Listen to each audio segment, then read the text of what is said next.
Tjena, Assagya här. Ny reaction video, True Crime. Samma kanal som förra. Och ingen aning om vad det här handlar om. Yeardleys ex-boyfriend heter det. Jag vet, Yeardley, det är ens ett namn. Efternamn kanske. Ingen aning om vad det är. Let's go. Ljudet ska vara bra. All right. Did you say you did want water, didn't you? It's okay. Alltså, de här förhörsrummen, alltså jag får typ klaustrofobi. Det är väl det som är meningen att det ska vara litet, men holy shit. Jag skulle få panik bara av, alltså om jag var oskyldig och sitta där. Fy fan vad trångt. Sen vet jag att det är medvetet att de sätter dem i hörnet som känner sig instängda. Har lärt mig av de här kanalerna. Men fy fan, jag skulle få klaustrofobi, alltså. Satan, det är ju... That's my card. I know I introduced myself to you at your house, but my name is Lisa Reeves, okay, and I am a detective here at the Charlottesville Police Department. Okay. So before I want to talk to you, I'm going to make sure you do understand your rights, okay? And that way I can explain to you what's going on and all that good stuff. Do you understand? You understand that? Okay. Today's date is May the 3rd, 2010. The current time is... All right, your first name is George? Yes. G-E-O-R.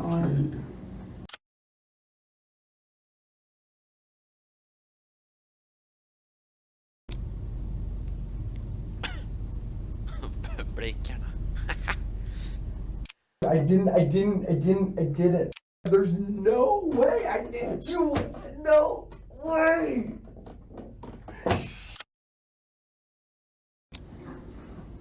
Var han arg? Han var ledsen eller arg? Där har han ingen ångest eller så. Why did you guys come in and say you were searching for an assault? I never said anything about an assault. Someone came in this morning. I never mentioned to you anything. Just told you we're investigating something. Wanted to know. Investigating this. Do you want me to call anybody for you, George? It's an interesting concept to think of how you might respond to what would normally be an easy question, especially during a circumstance where it becomes a terrifying dilemma. We ask that you contemplate this question while you put yourself in George's position, but not before you grasp the context of what brought him to this moment. It begins with 22-year-old sports scholar Yeardley Love, a star lacrosse player at the University of Virginia. She is captured in this photograph playing... Är det där ens lacrosse? Det kommer man precis säga nu. Men det där är knappt lacrosse, eller är det? Fast... Vad säger man? De här ser ju lite annorlunda ut. Och de har väl full-blown helmets, fast de kanske inte tacklas de här. De har ingen skydd. Är det ens lacrosse? In the second to last game of the season, clearly aware of the obstacles that lie in front of her, yet continuing to move forward, which is the circumstantial detail that turned this picture into a symbol for the globally recognized organization that would be founded in her memory. This would be the last photograph taken that day, capturing Yeardley's last embrace with her head coach Julie Myers. Both were unaware this exact moment would soon be on the national front pages. On May 3, 2010, at roughly 2:15 a.m., Yeardley's roommate returned from a night out to their off-campus apartment. Upon entering, she saw that Yeardley's bedroom had been broken into, at which point she rushed inside to find her unresponsive on the... Och vad är det för Lidl-dörrar och väggar de har i USA alltså? Slå i ett hål. Förstå, min ytterdörr, det skulle du ha en fuck. Ja, det är klart det går att slå sönder, men fy fan, det är stabila dörrar vi har i Sverige, tycker jag. Samma sak så här, väggar de har, man ser så här face och sånt, när de typ snuddar med armbågen, det blir ett stort hål i väggen. Så vad är det för material? The mattress. She had blood coming out of her nose and severe bruising across the right side of her face. But the most alarming thing was that she wasn't waking up. Her friend called 911, who instantly guided her through the steps of CPR, which was then taken over by paramedics who arrived on the scene 4 minutes later. But their attempts at revival were unsuccessful, and Yeardley was pronounced dead at exactly 2:47 a.m. At 2:53 that same morning, criminal investigator Lisa Reeves woke up to a phone call from the sheriff's office. By 2:59, she had arrived at Yeardley's apartment leading the investigation, and by 3:50, confirmed that she had her first person of interest, which was 22-year-old George Yeardley V, Yeardley's ex-boyfriend, and the next several hours were spent and by 3:50, confirmed that she had her first person of interest, which was 22-year-old George Yeardley V. Så det är alltså 4 innan han som har hetat likadant.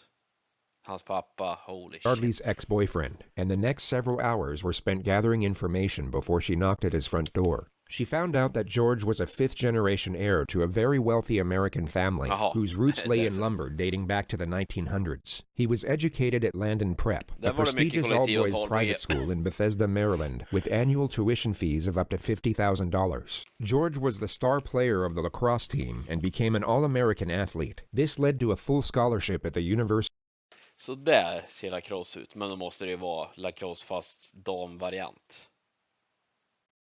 of Virginia, where he remained a key player in the starting lineup, and where he would also meet, then spark a romance with fellow lacrosse player Yeardley Love. They dated for almost 2 years. Yeardley and Love's relationship was an on-again, off-again one, where they cheated on each other throughout, and that tempers flared both ways. What was going on with these two young people? What may have led someone to do what happened? These are just a completely unbelievable set of facts. Everybody watched the relationship. People were really troubled by it. They were scared for her. Nobody knew what to do.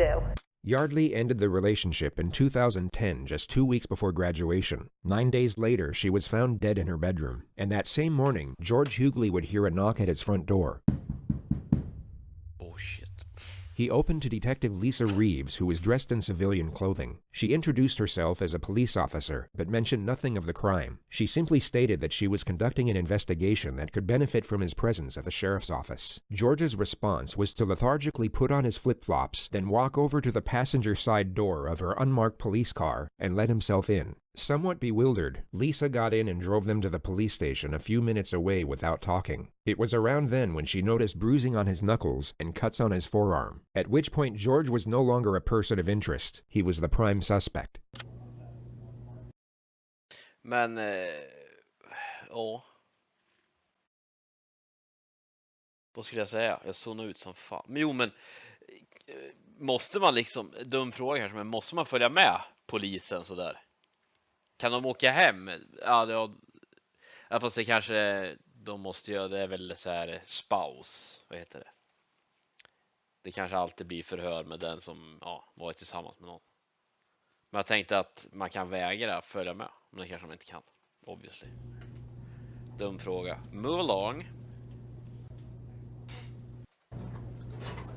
Så ja, det blir bort henne direkt antar. You just say you did want water, didn't you? I know I introduced myself to you at your house, but my name is Lisa Reeves.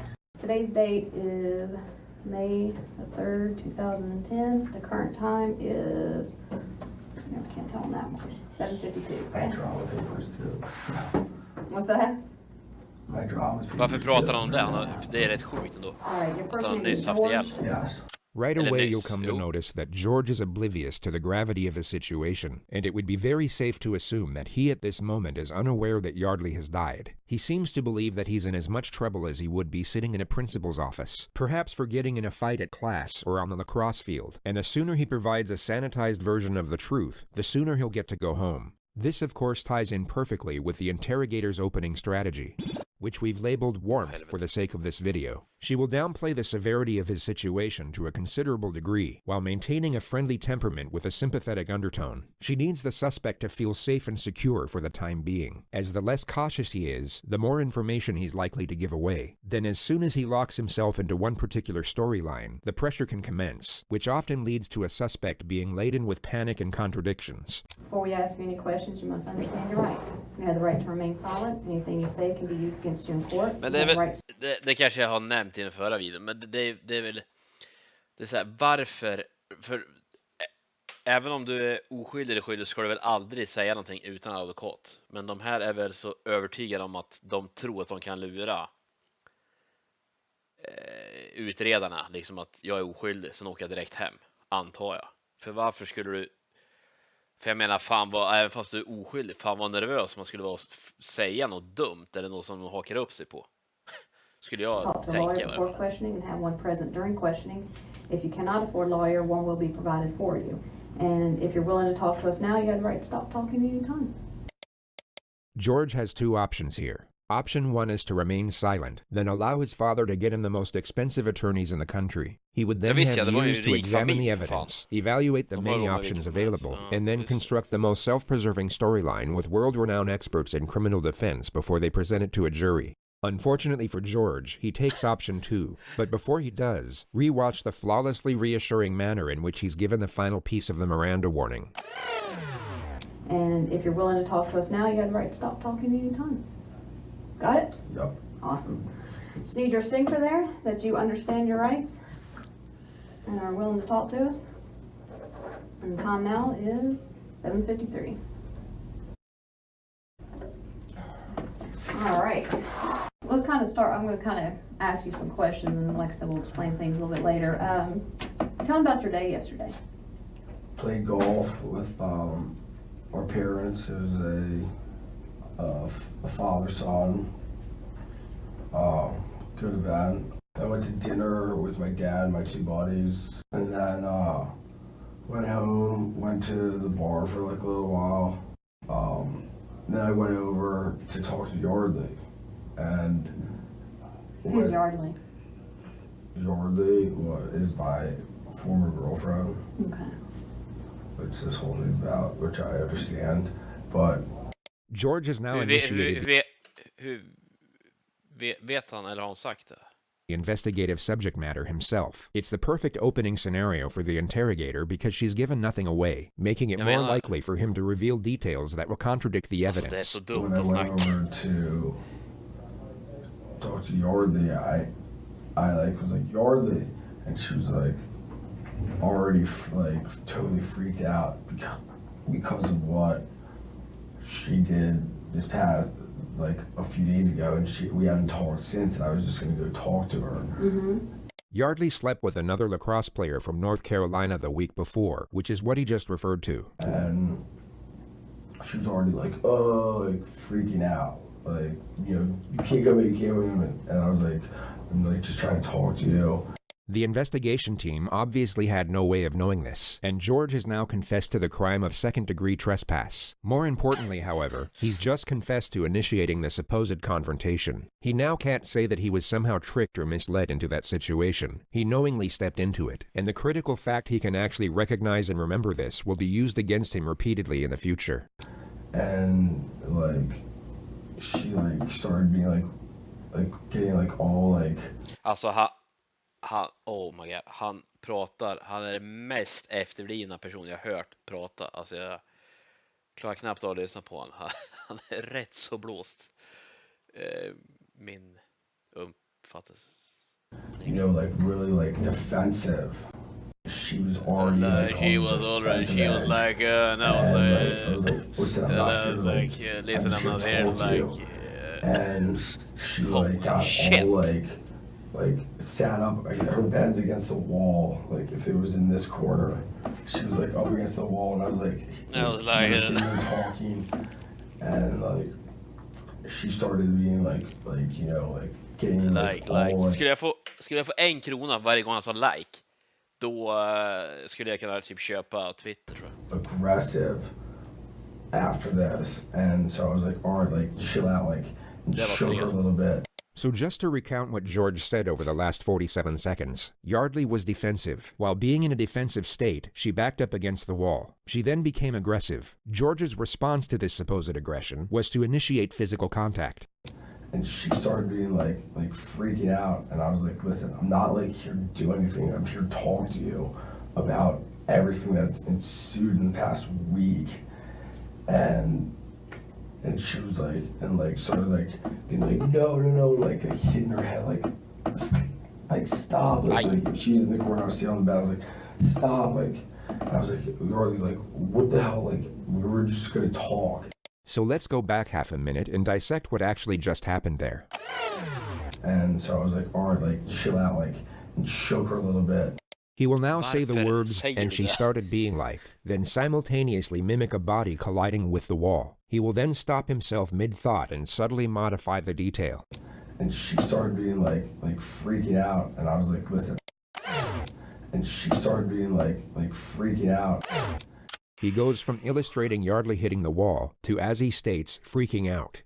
And he seems to realize mid-sentence this isn't the best way to explain her injuries, so he changes the detail to buy himself time. And she started being like freaking out, and I was like, listen, I'm not like here to do anything. Jag menar, Ja, nu ska jag kanske inte pausa för mycket. Men det här känns som att man liksom typ improviserar allt eftersom. Vilket inte är så bra, för hon sitter väl och, ja, eller ja, hon fattar det. I'm here to talk to you. He carefully shifts the topic from Yeardley to himself and keeps it there for 8 seconds before attempting to re-explain what occurred in a more self-preserving manner. And she was like, and like, sort of like, being like, no, like hitting her head, like. No jury on the planet will believe that Yeardley was voluntarily slamming her head against the wall with enough force to cause fatal brain damage. All George has done here is give away the fact that he knows Yeardley has sustained some type of head injury, and now lied on record about how it was inflicted. I was like, Yeardley, like, what the hell, like, we were just gonna talk, and like, it was not at all like a good conversation, because that's like, she was already like freaking out with just even seeing me there. Okay.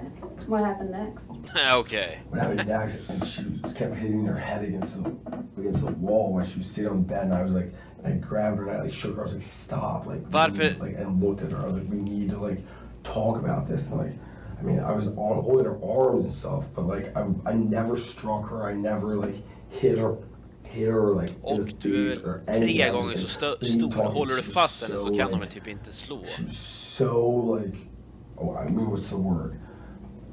Like, you know, like a fish out of the water, like so, like all this, and I was like, listen, like, I'm not here to like fight with you or like do anything, like here to talk to you, and like, and she was like, no, like, get away from me, you have to leave, you have to leave, like all this stuff, and I was like, all right, like fine, like.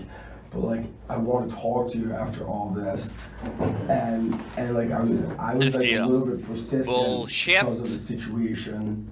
You know, my former girlfriend who something happened last week. You know, and I was like, all right, like, well, so we were like talking over there, and I mean, somehow we ended up. Somehow I was resting her on the floor, and I was just like, stop! I just like. And I was holding her. I was holding her. I was a little bit persistent. I was wrestling her on the floor. All further evidence that designates George as the aggressor. He's completely shut down his ability to argue any sort of self-defense claim. And then the conversation, I could tell, was just like, it was not going anywhere and nothing was happening. And she like went back to bed and I left. And I went back home. Okay. Phase 1 is now complete. The suspect has unknowingly locked himself into a storyline that will put him away for a very long time. The risk of him shutting down or requesting a lawyer is no longer a primary concern. So the interrogator will now increase the pressure. She will confront him on certain elements that she pretended to overlook before, and the ideal scenario is to cause just enough panic so that he backpedals on previous statements and contradicts himself. Alright, so you go over there, knock on the door. Her front door was open. Her room door was closed. I knocked like Yeardley, like she heard me. Varför visar man hur man knackar? Det finns så många sätt att knacka. Alright, straight to her bedroom? Straight to her bedroom, yeah. I mean. How'd you get through the door? Her door or the front door? Her door. Huh? Actually, it might have been locked. It was. Yeah. Right. Actually, yeah. Just be honest with me. Yeah, no, yeah, it was actually locked. Yeah, because I think I put a hole. Yeah, you punched a hole through the door. Pretty sure actually now. Yeah, that I used to have that. Yeah. Slå sönder en dörr. Vad är det för Lidl-dörr? Well, I guess yeah. Once I was in her room, she was like very like, you know, like, I'm not like, I don't want to talk to you, like all this stuff. And she was very like, you know, very on edge, like, I don't want to talk, like, you know. I was like, listen, like, you. Alltså like, jag vet inte om jag lyssnar på det här. Oh shit! Måste hämta kexchokladen. A very unusual time to interrupt a suspect in such a contentious manner. He was giving away self-incriminating information that could be used to establish a motive. He was doing exactly what the lead investigator wanted. But Detective Ed has now stopped him in his tracks. It's a reckless maneuver at this point in the interrogation, which Detective Reeves is no doubt conveying at this moment through nonverbal communication. She now has to let the suspect respond as to not undermine their position. Varför slog du sönder dörren? Bra fråga. Because I want to talk to her. Detective Reeves will now bring his guard back down through a reassuring tone and gently guide his train of thought back to his grievances with the victim. She pulls this off in 3 questions. We'll continue on. That's fine. Continue on. So you're talking to her and she doesn't want to talk to you? Not really. I mean, we talked though. Like there was parts where we were talking, and then like. Do you know what you're talking about? I mean, about so many different things. Okay. Like what? Like what she did last week. Mm-hmm. Like went to like Carolina. She went to Carolina and hooked up with someone Sunday when we were still trying to figure out things. And I was over there like to talk. Like I was like, this is outrageous, because I was trying to make everything better, and then like, you know, she was very defensive because she knew like how upset I was, because I've told her like through emails like how upset I was like about what she Vem skickar did. e-mail till varandra? And so I was like, and I sat on the edge of it. I was like, listen, like I want to talk to you, like Eller vänta, what you hur did was länge sedan var det här bullshit. förresten? Like that's not like okay. And I was just like, and she's like not like you know, she's like you know, sort of pushing everything that she did to the back burner, and like talking about like you know, like trying to like put everything that she did like wasn't important. Tror It kept han going to the sitter point where she, går på det like, I här? was like, listen, like, Northern, like, we have to figure like out what's going on. And she was like, I'm not talking to you. And then she like pushed me, like, get out of here, like go. And I was like, no. And like I was like, be like, we have to talk, like, so like get like. When you're doing that, what are you holding on her? On her arm. On her arms, like maybe up here? Like shoulders, yeah. Shoulders. Like be like come on, like, you know. See, that's when she would like wiggle and be like, get away, and like, Den mest hjärndöda människan hide in sett i mitt the liv. corner, like really like aggressive, like defensively almost. And then she ended. I think she was back in bed, and I left. I was like, this is not going anywhere. How'd she get back in bed? Det är inte en svår We were fråga. like wrestling, and we stood up, and I tossed her. I pushed her Ja, to the det är bed. I ju was inte like, go nog to bed. jävligt. Like, Men I'll ja. talk to you later.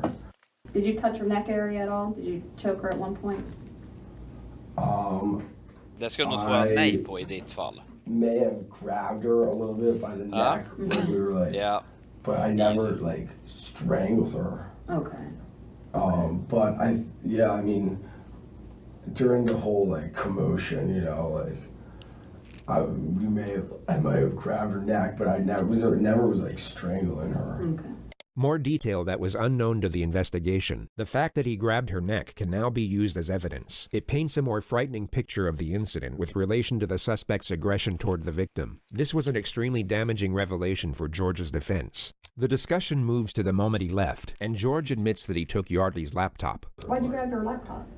Because I was so pissed that she wouldn't talk to me. I was like, I don't know. I like took it almost as like collateral, I guess. I don't know.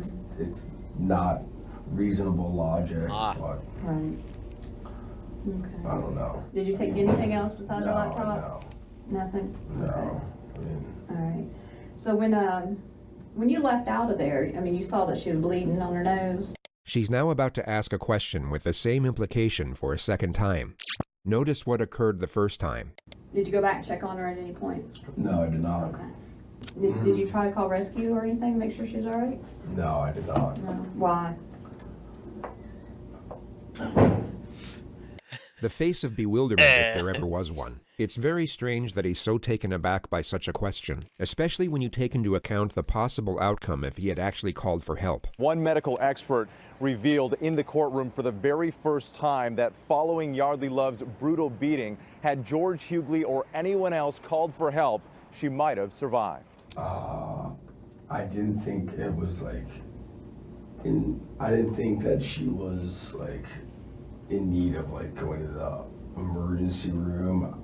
She just got, I mean, a blood. What do you think that? I don't know. I mean, I don't. Did you say when you were, and correct me if I'm wrong, when you were shaking her, her head was hitting the wall? Well, that was in the beginning. That was initially when I walked in. Like she was like up in the corner, like, so, get out of here, like, you know, like this. Mm-hmm. Like, At any time when you were shaking her, did her head bang the wall? Put yourself in George's position and imagine Yeardley had in fact self-inflicted her injuries. You would perhaps say something along the lines of, absolutely not. I wasn't hitting her against the wall, but like when she's like sitting there in the corner of like, if it were like this, and I'm like, Yeardley, like, you know, and I was like what the fuck was that about? Like that's such bullshit that you like do that. Like it's such a like bullshit move. Like would like, you know, like ever like hitting her, like, what are you like doing like that? Like okay. She has a pretty good knot on her head. That's why I'm asking how you can explain how that would have happened. I mean, I don't even know when that a knot. Mm-hmm. I mean, like on the side of her head, she's been hit pretty good right there. So I'm just trying to figure out, did you hit her with something? No. Was that no, her head into the wall? never touched her or struck her or anything. Well, you touched her. You had your hands on her. No, I said never struck her. Okay. So I'm gonna go through this one more time, make sure we're on the same page. So you're pretty pissed at her from a week ago for sending you text messages. Do you have those text messages where she says she, as you put it, fucked somebody? Varför tvekar du? Det yes eller ja eller nej? Yeah. Let's pull it out so we can see it. The next moment is fascinating because it symbolizes how drastically George's life is about to change. The interrogator will invade his personal space to make sure he's not deleting anything from his phone. Soon after that, she will take the phone out of his hand and place it on the table. Actions that would be completely unacceptable in almost any other circumstance. Fan vad jobbigt. Pannan hänger över axeln. We didn't say They were like, I guess what you call like a ongoing conversation, an ongoing like instant message, and it's gone. Okay. I'll use that one then. We'll leave that right here for right now. All right. Let's talk about how you entered. Yeah. Yeah, I mean, because to have put your fist through the door. No, it's actually my leg. I'm pretty sure. Your leg? Because that's I'm pretty sure. Okay. Ja, alltså. Yeah, you're right. That was your leg. Yeah. How'd you get all the bruising on your hand then? This is all from lacrosse. This is all. That's Du har pretty väl fresh typ right there. hockeyhandskar på This dig? is all from my lacrosse game on Saturday. On I mean, I wear Saturday. my arm. You can see where my arm pads are. Mm-hmm. Right here, and my gloves right here, and that's. Even right there, I thought you wore those padded gloves. This is Lacrosse. all. This is all the difference. This is all from lacrosse. Okay. And I got whacked here. I remember 100% got whacked during the game when I was trying to kill the clock. Mm-hmm. When you had her and you're shaking her, did she scratch you anywhere? No. No? No. She's a little girl. She's tiny. Yeah, she did not. No, she didn't. She didn't She didn't scratch try me. to hit you or anything like that? No. Okay. So you kick in the door. Yeah, Go in. that's how I got. Yeah. Okay. And then I stuck my Han har hand ändrat through den and historien unlocked 3 it gånger. and went in Det there. fattar han inte det själv. And Okay. everything else is for you. The detectives leave the room for roughly 3 minutes. When they return, it appears Ed is given the chance to lead with a few of his own questions. I know we touched about what happened last night, but set it up for me, lead it up to me a little bit here. Why did you guys break up exactly? Why? Why? Yeah. Well, we are not from the same area. Right. And she wants to move to New York, and I'm not exactly sure what I'm doing yet, but I'd like to move to San Francisco. Why'd you take her computer? I don't know. I have no idea. There's maybe because there's evidence on the computer, emails that you sent? No, there's no, I mean, you can read all the emails and everything back and forth. Detective Ed now asks George if he held Yeardley down on the bed. He's trying to subtly set the grounds for an argument of smothering, which isn't a terrible idea, but would be disproven by the autopsy regardless. No. Did you fall down on top of her, wrestle on We the were ground? wrestling on the ground for like a little Did bit. y'all wrestle on the bed at all? No, I never I shook her. No, I mean just kind of hold her down until she calmed down on the bed.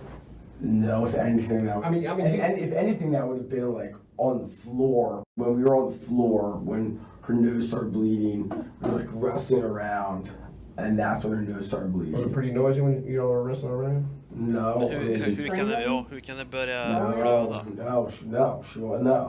No, she was not screaming, actually. I mean, if I'm cracking my head in the wall, I'm gonna be saying ow. Yeah.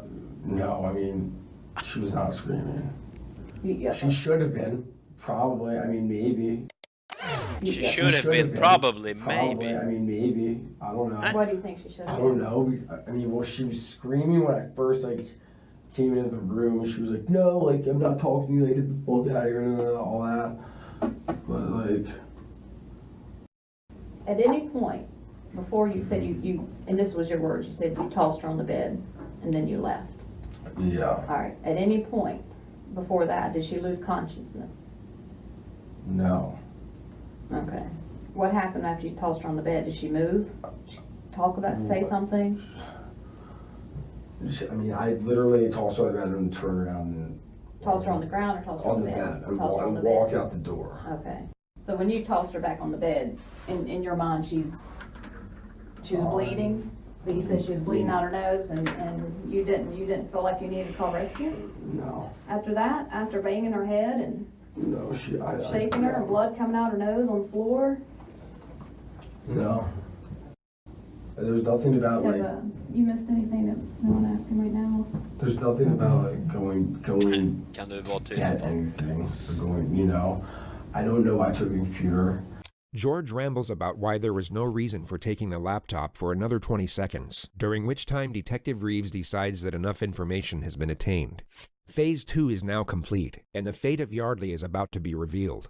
These moments in interrogations are considered important for the purpose of gauging a suspect's response. It's believed that a sharp and sudden revelation can make it difficult to fabricate emotion. So in theory, this will cause a suspect to provide either a genuine response or a relatively obvious disingenuous response, which often comes in the pretense of shock or remorse. I mean, I guess that's where my logic was at, but which is...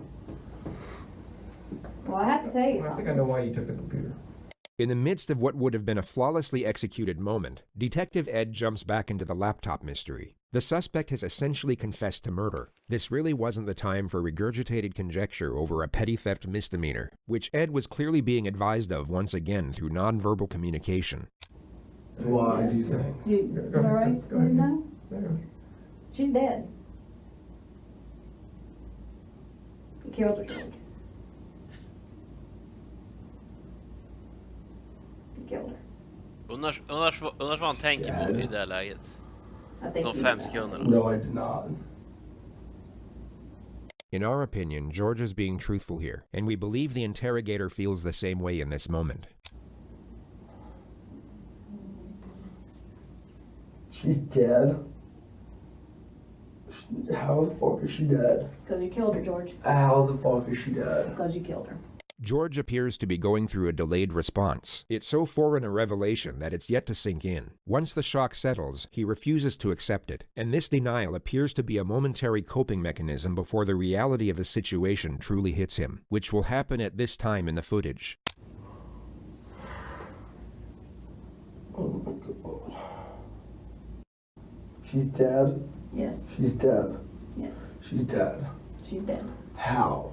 How? I already told you how. You already told us how as well. How is she No. dead? You just told us. Ja. Oh my god. Fy fan, bra skådespel.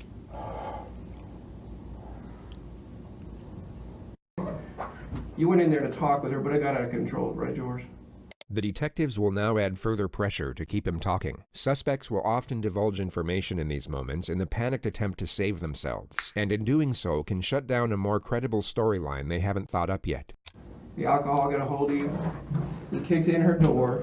She started to fight with you. You punched her in the head, or you cracked. She's not dead. You cracked her head. Dead. You cracked her head in the window or in the wall. Not dead. She is. She's not dead. I ain't BSing you right now. It's serious. I want to see her. George, What? George, she is dead. you were not here to dance with us. You're here because she's dead. The alcohol. I don't believe it. I don't believe it. It's true. Dude, I didn't. I don't believe that she's dead. How did you? I don't believe that she's dead. How I is don't believe that she's Did dead. you punch her? Did you hit her? How? There's no way she's dead. She's not dead. I didn't. I never did anything. I did not. Du har ju berättat vad du I did gjort. not hurt her. Like she's not dead. Hon blödde ju allt Just möjligt. out of protocol, what we gotta do is stand up for me, George. Go ahead, put your hands behind your back. Turn. Relax. It's all right. Relax. You'll be alright. Tell me she's not dead. Tell me she's not dead though, please. Men det är också så här. Tell me she's not dead. Det är ju, måste ju vara bara för att han inte vill åka i fängelse för mord. Det är ju liksom inte att, vad ska man säga, han älskade henne, antar jag. Tror jag. Tell me she's not Utan dead. det är bara han vill Please. berätta för Helen, I henne. wish I could tell you that, För George. honom att hon inte är 22-year-old. död. 22, and her life is done. She's not. I did not do anything like that. Så du har ju berättat. Whatever. There's no way. There's no way. There's no way. I do not believe it. I do not believe it. There's no way. There's no way she could be dead. Either the head trauma or asphyxiation. There was no asphyxiation. Okay. Vad är asphyxiation? God, oh my god, oh my god. Asphyxiation. Är The det last time you saw her. She was like, kvävning? Ah. she was like standing up with me. She was standing up with me. She was standing up with me, looking at me. Was she standing or you were She was holding her up? standing up, looking Ja, at me. sen kastar du henne på sängen. Not dead. I know she's not dead. I know 100 million percent she's not dead. I did. She cannot be dead. I know it got out of hand, George. No, it did not. It didn't. And she's like, no, like, get away from me. You have to leave, you have to leave. I was like a little bit persistent. I Was she mean, screaming? she should have been. I didn't kill her and leave. I didn't just. Oh my god. I didn't kill her. I did not kill her. I did not kill her. I did not. There's no way I didn't do it.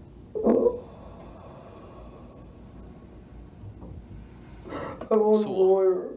I don't believe this. Nu vill han ha advokat. I don't believe this. There's no way. There's no way. There's no fucking way. So, should I talk to someone? Who do you want to talk to? Anyone. A lawyer. One will get appointed to you. Okay, what do I do now? Go to jail? Yeah. All right, George. Right now, I know you no longer want to talk to us. That's fine. Just let you know something. We're working on a search warrant right now, and what it is we're going to have to collect some stuff from you, like what's called a buccal swab. Okay.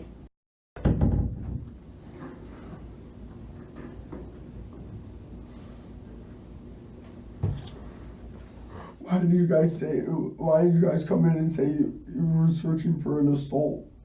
I never said anything about an assault. Someone came in this I morning. never mentioned to you anything. Just För told me reglerna we're på vad som investigating skulle hända vid someone. 1:12:23. Do you want me to call anybody for you, George? At the start of this video, you were asked to think of what you would do in this situation. Really try and imagine what would be going through your mind in this moment, as you might just gain a restorative outlook from both knowing the answer while not having to answer this particular question. But there is of course no possible way you will gain anything close to the newfound perspective George has acquired in this moment, which unfortunately for him is no longer of use. Want me to call your dad? We call it Mom. Your mom? Is that who you'd like me to call? Can I talk to her? Ja, Can I talk to her? I don't know about that. What's your mom's name? Oh my God. What's her number? 301-96. Okay. How? Did you want me to call your dad? Or just her? She'll tell him. Mm-hmm. She can tell him everything. Okay. How? förstår, han fäller inte en enda tår. Det måste vara fake alltihop.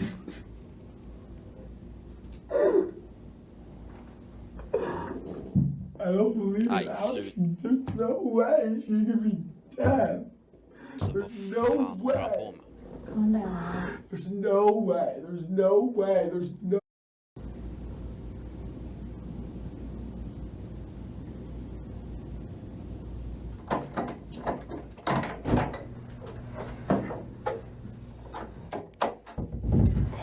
George, go ahead, put your foot down. Oh my God. Yep. These next few moments are a turning point. The leg irons seem to initiate a shift in his constitution, and his denial will completely cease from this point forward. He will continue to ask why and how, but he will no longer reject the severity of what is happening. Oh my God.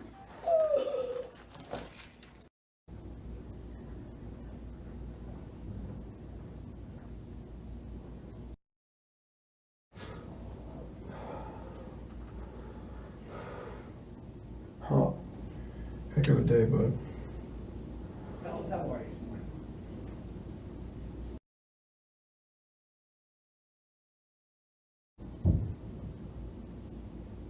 Am I in here the rest of my life? I'm sorry? So am I in here the rest of my life? In this room? No, in jail. I don't know. Not a bad guy, man. Never said you were, bud. Call my mom. I'm sorry? Call my mom. Not right now. Yeah, you do want to talk to her.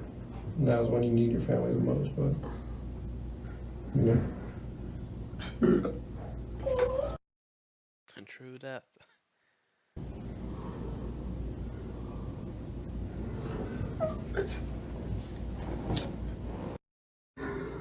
Didn't even.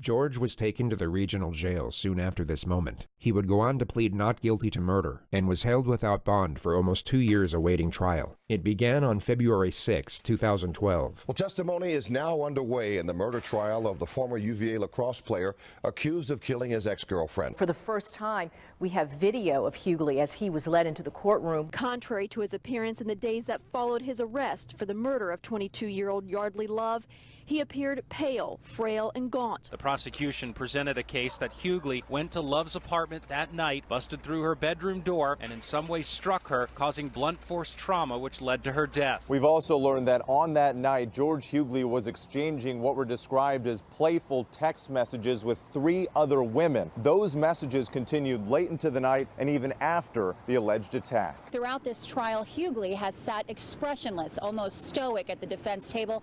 All of that changed today. As this police interview was airing, Yeardley began crying, was often pinching the bridge of his nose with his hands and looking down as he listened to the sound of his own hysterical voice. I did not kill her. I did not kill her. I did not. I did not. In court Tuesday, Yeardley's defense faced an uphill climb. The most riveting testimony came from former UNC lacrosse player Michael Burns, who testified that one time while visiting UVA, he heard some yelling for help from Yeardley's apartment. When he opened the door, he said he found Yeardley with his arm wrapped around Love's neck, choking her. Yeardley then let her go, and she ran out of the room, crying. A variety of medical experts took the stand this Wednesday, and they all seemed to agree that Love's death was the result of blunt force trauma to the head. This was followed by highly distressing witness testimony from Yeardley's neighbors. The noise was so loud, this was such a violent death that they heard it downstairs, 2 separate witnesses, and it sounded like a stereo crashing to the ground. And it certainly didn't help that the jury knew that she was alive for 2 hours before she died, indicating that if George Yeardley had come to his senses, he could have gone back there, called 911, and possibly saved her life. Still, the driving argument for the defense is that George Yeardley Yeardley never intended to kill. They say this was all a tragic accident, that he does not deserve a life sentence, but instead a lesser charge and a second chance. Guilty of second-degree murder, and you will hear the sentence momentarily. A 26-year prison term came down. George Yeardley was brought to court to hear his lawyers plead for the judge to cut in half the 26-year sentence recommended by the jury. Judge Edward Hogshire did trim it back, but by just 3 years. The jury in this case recommended 26 years. The judge changed it to 23, probably a small difference, but why would he do that? It's surprising, isn't it, considering this is a woman who was beaten to death in her own bed. We think that George was convicted of a crime inconsistent with the facts, and he received a penalty inconsistent with what the evidence would require. There are no winners in this case. With credit for the time that George Yeardley has already served in jail, and if he gets time off for good behavior, he could be out in 18 years. And the family for Yeardley Love has put out this statement saying, "We find no joy in other sorrow. We are relieved to put this chapter behind us."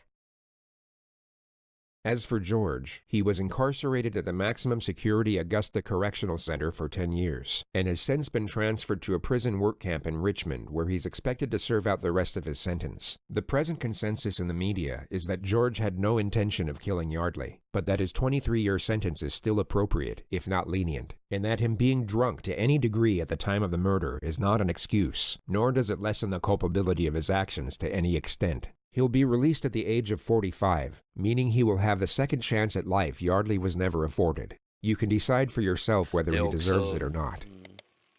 Oh. A comforting prospect to this tragedy is the nonprofit organization that arose from it. The One Love Foundation carries extremely important messages, both on social psychology and preventative education. Their website will be linked in the description of this video.